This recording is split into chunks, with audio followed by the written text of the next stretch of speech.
Hello friends, on this episode of Radio Mine. Kim de Gelder. Nicknamed by the international press as the Joker of Dendermonde. This is the true story of a young man who dressed up like the Joker and did the unthinkable. He slaughtered babies while they slept. Kim de Gelder's life begins in Belgium. 1989 he was born and raised in a fairly strict family environment. As a child he was always calm and reserved who spoke little even at home. Other kids in the neighborhood knew of Kim but never really talked to him. They considered the loner strange. He had problems connecting with kids his own age. So he chose to be by himself and lived in his own world. Kids would sometimes catch him talking to himself.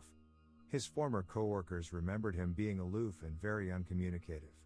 They said he would only engage in conversation whenever he's talking about computers or comic books, which were subjects he loved. His favorite genre was horror movies and he was a hardcore cinephile. He was also an avid comic book reader, and it is through this pastime that he encounters a figure with whom he develops a strong unhealthy attachment and who eventually becomes the inspiration for his crimes. Batman's number one foe and one of the most well-known comic book villains of all time, the Joker.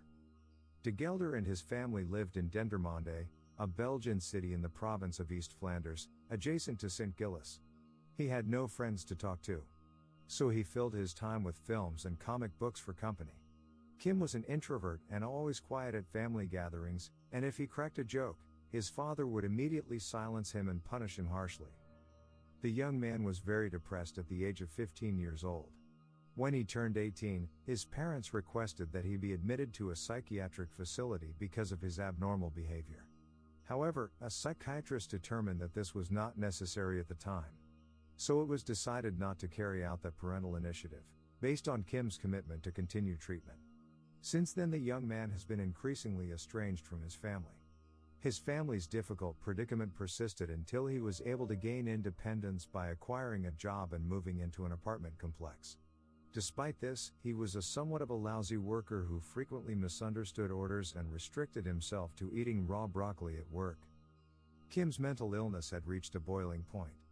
He left his work in early January 2009 without informing his family. He then ordered a kill kit which consisted of 3 knives, a tiny axe, and a bulletproof vest on the internet. De Gelder got up early on Friday, January 16, 2009. He was full-blown mentally unstable at this point. He went to Beveren, a nearby town, and stabbed Elsa van Ramdonk, a 73-year-old woman, to death for no apparent reason. He was able to escape the police without being apprehended. De Gelder planned to pay the big homage to the Joker that he had been planning for several days. A week later, on Friday, January 23rd. It had been a year and a day since Heath Ledger, the actor who played the Joker in the film Batman, died. He dyed his hair orange and spiked it so he would look and feel more like a Joker. Then began to dress completely in black while putting on the bulletproof vest that he had purchased early on in the week. He grabbed a backpack and loaded it with a makeup case, his knives, a pistol, a small axe, and a map in which he had marked out the 3 locations where he was going to attack. They were 3 nurseries. Once ready, he took his bike and proceeded for his first objective. He was ready to execute his mission. De Gelder arrived 11 miles to Dendermonde from his house, to a nursery known as the Land of Fables. Then he proceeded to enter into the facilities for the purpose of gathering information. He walked to a discreet location and removed his makeup case from his bag.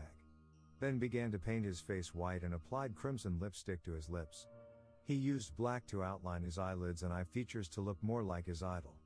De Gelder began to arm himself by hiding one knife and brandishing the other. He was ready to carry out the unthinkable. For a moment he stared at himself through the reflections of the glass, dressed in black, and with a painted face. The transformation was complete. He became his idol, the Joker. Kim was now prepared to do the unthinkable. He was able to sneak into the nursery through a secondary door and make his way towards the babies. Many of the caregivers were confused and shocked by his appearance, unsure what to do or how to react to the peculiar man. De Gelder began stabbing the adults he came upon before attacking the babies. Kim went completely mad and started slashing from left to right. Any caregiver that came in contact with him was stabbed in the neck, chest, back, and legs. Marita Blindeman, 54, became enraged and began fighting him until she succumbed to her injuries. In the end there were 15 victims that were stabbed by his knife, and most of whom were babies. 2 of the infants died on the spot, ages 6 and 9 months. Along with one of the caretakers, and another 10 children and 2 caregivers were injured. De Gelder focused his attack on the 2 locations where the babies were discovered. Dendermonde councillor Theo Janssens was one of the first individuals on the scene, along with ambulances and police, after being notified by phone by the nursery coordinator while the disturbing events were still taking place. It was astonishing because there was blood all over the place. It was a true carnage. The murderer went straight to the babies. The little ones were sleeping soundly in their cribs. That's the statement Theo Janssens made to the reporters. After hearing the news, parents and neighbors began to approach the location. De Gelder walked out of the nursery without his makeup on, calmly getting on his bike and began to ride away. He was apprehended by authorities in a nearby town and held in a narrow roadway. He didn't put up much of a fight. When asked by the police where he was headed, De Gelder replied, "I'm going to a psychiatric consultation." As the police was detaining him, he imitated the Joker by giving out a loud laugh. The police took his knives away. They discovered his map and a crumpled piece of paper on which he had written the names of the other daycare centers he was going to when he was caught. De Gelder was transferred to a holding cell. Testing revealed he had never used drugs or alcohol. He had no criminal history, and had never received psychiatric care. He also refused to answer any of the police questions. Like the Joker in the Batman comics, he merely laughed at their questions. He stopped talking and remained silent and refused to eat despite the rigorous interrogations he was subjected to by Belgian police. Later on, he had to be moved to the jail hospital in the city of Bruges to be fed intravenous serum. On Facebook, De Gelder had gained a strange big number of supporters of the slaughter he carried out. The administrators of the social network denounced the group and eventually shut it down. He even gained an admirer named Lyra Ozzy who expressed her love for him. Days later, Kim de Gelder was brought by police officers to the courthouse, his eyes covered by a big, blinding visor, his ears covered by anti-sound ear muffs, and he was heavily handcuffed in addition to wearing a bulletproof vest.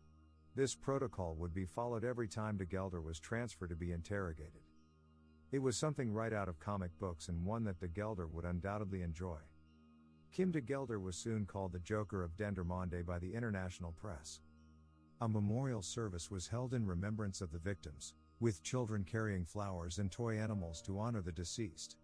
Hundreds of people attended the funerals, which proceeded by a procession of 3 floats, to pay their respects to the people who lost their lives to these senseless attacks of violence.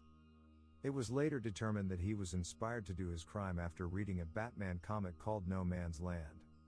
During the trial, his defense team claimed at first, as in any similar case, that De Gelder had mental problems and could not remember what he had done. He pled guilty to the murders of the babies and Dwells van Ramdonk on March 3, 2009. He was sentenced to life in prison for 4 murders and 25 attempted murders. We have an interesting update to this case. The VTM news service in Belgium was able to get a hold of De Gelder's handwritten letters.